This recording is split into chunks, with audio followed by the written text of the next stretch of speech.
It's been a wet weekend for Gauteng. There's been no end to the rain in the province and other parts of the country. But with all this rainfall, what's been happening to dam levels? According to Rand Water, on the 2nd of December, the Vaal Dam was at 40.8% capacity. The Water and Sanitation Department says the rains will mitigate the dire situation over the next few days. And joining me now in studio is the Department of Water and Sanitation spokesperson, Sputnik Ratau. Thank you so much for your time and for coming into studio. Thank you for having us and for your time as well.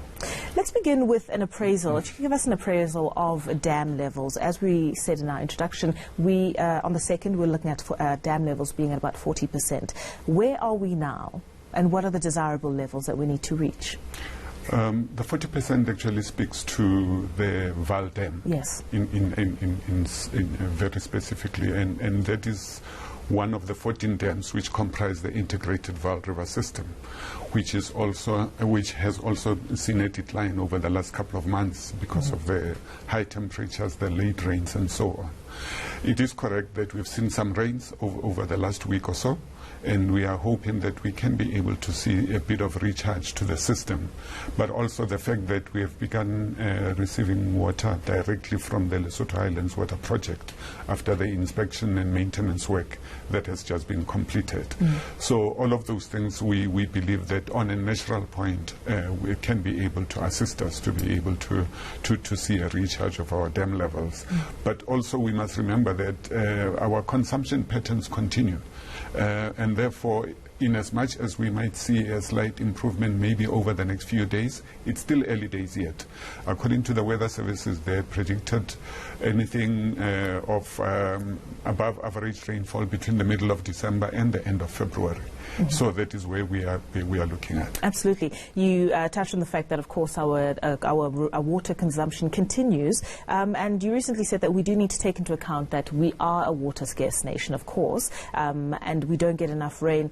You are advocating, of course, as the Department of Water and Sanitation, that water conservation needs to be part of our lifestyle as South Africans. And I think you'd be hard-pressed to find anyone who would disagree. But put us in the picture and talk us through, once again, the Department of Water and Sanitation's recovery plan for effectively repairing and fixing our water and sanitation infrastructure that has, been left to disrepair. And that, of course, goes a large part to the wastage that we see and are dealing with. Put us in the picture as far as that action plan that was released by the Minister. How soon do we see that start to be implemented? I think we must be also cognizant of the fact that the infrastructure that the Department of Water and Sanitation is responsible for, which is the bulk infrastructure, is very well maintained. It's performing optimally. You can look at it throughout the country. The difficulty that we are having is at municipal level in terms of the reticulation infrastructure, and that is where we see most of our losses happening. That is part of what Minister Sulu was addressing about a couple of days ago when she spoke about the response to the drought, because the response to the drought is not just about rainfall, it is also about looking after what we have already. And part of that includes the issue of maintenance and operation of municipal infrastructure. And part of what we are doing, obviously, is working together with municipalities through the Department of COCTA as well, through their Municipal Infrastructure Support Agency, that we work together with eNCA to, in the first place, bring in capacity, because capacity is lacking at municipal level, and therefore some of our technicians on a rotational basis, depending on the need, would be in some of those municipalities to assist them with identification of the leaks, but also to see how quickly those leaks can be repaired. And some of them are quite costly to look at. So the issue of how then the council works around the reprioritization of budget to be able to look at operations and maintenance is one thing. But we are also looking at what it is that we can be able to assist with in terms of making sure that not just the capacity, but as well as the fact that we take awareness to the ground, because some of those things actually happen even at household level. Absolutely. So, of course, part of the Minister's action plan that she made us aware of were things like water tankering from available sources, instituting borehole drilling, cloud seeding, evaporation suppression, and it was quite a laundry list of interventions. Is there political will and acknowledgement, which you've touched on, to make sure that at municipal levels this just does not only become a band-aid solution, but becomes a way of life, for instance, that water conservation and maintaining infrastructure to make sure that we don't have the level of wastage that we've seen? Is there that political will and commitment to making sure that we arrest the situation but never find ourselves in this dire situation?